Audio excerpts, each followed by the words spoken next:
There we go. Here we go. What is this?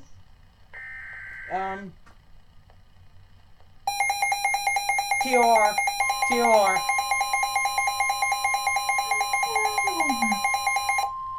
I'm gonna die. Not really. This is a TOR.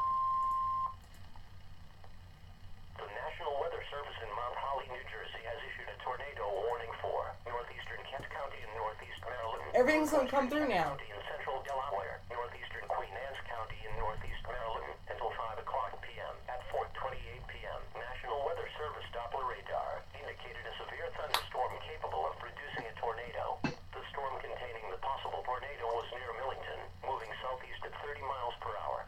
The tornado will be near Millington and Suttlers till around 4:35 p.m., Harley and Clayton around 4:50 p.m., Cheswold around 5 o'clock p.m. When a tornado warning is issued, based on Doppler radar, it means that strong rotation has been detected in the storm.